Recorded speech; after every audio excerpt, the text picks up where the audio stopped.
ஒரு பிரபலமான முகம் நீங்க. அப்போ நீங்க திடீர்னு ஒரு கட்சி ஆதரிக்கும் போது அங்க போய் சேர்ந்துடலாம், ஏதாச்சும் நமக்கு பொறுப்பு கொடுத்துருவாங்க அப்படின்னு நினைக்கிறீங்க? இல்லமேட்டு நீங்க சொன்னதுக்கு அப்புறம் வேணா ஐடியா வருது. இல்ல விரும்புவாங்கல்ல இப்போ பிரபலங்கள் பிரபலமான முகமா இருக்கீங்க, ஒரு இடத்துல நம்ம போய் சேர்றோம்னு வச்சுக்கோங்களேன், அப்பா நமக்கு ஏதாச்சும் ஒரு பொறுப்பு கொடுத்துருவாப்பா சரி அப்படின்ற ஒரு ஆசை இருக்கும். இல்லைங்க, நம்மளும் வந்து அரசியலுக்கு வரலாம், இந்த கட்சியில இருக்குந்தா கேட்டா ஒரு வாய்ஸ் இருக்கும், நம்ம போய் இந்த கட்சியை சேருவோம். ஆளுங்கட்சி இதுல சேர்ந்தா ஒரு கார்பரேஷன் வேலையோ ஒரு இபில ஒரு வேலை ஆகணுமோ இல்ல ஒரு அதிகாரியை வந்து கேட்கணும்னா அதுக்கு ஒரு வாய்ஸ் தேவை.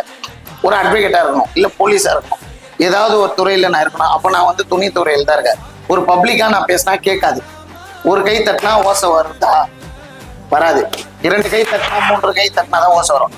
அப்போ வந்து அதுக்கு நான் டிவிகேயோட இணைந்து பயணிக்கிறதுனால எனக்கும் ஒரு நல்லது நடக்கும். என் ஏரியா மக்களுக்கு எதுனா ஒண்ணா ஒரு வாய்ஸ் ஓவர் கொடுக்க நான் ஒரு பின்ன இசை பாடகர் மாதிரி இருப்பேன்.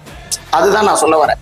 நீங்க வந்து அரசியலுக்கு வந்துடுவேன், நீ ஃபெமிலியர் போகணும், நான் என்ன வந்தோன்னே என்ன எனக்கு என்ன எம்எல்ஏ சீட்டு கேட்டேன் இல்ல கவுன்சிலர் சீட்டு கேட்டேன்னா இல்ல ஆட்டோ ஓட்டுநர் எம்எல்ஏ இருப்பது போல நாளைக்கு உங்களுக்கு ஒரு வாய்ப்பு நீங்க தேடுவீங்களோன்னு எதிர்பார்த்தேன். எங்க தேடினா தப்பு இல்லை, உழைச்சி தேடலாம்.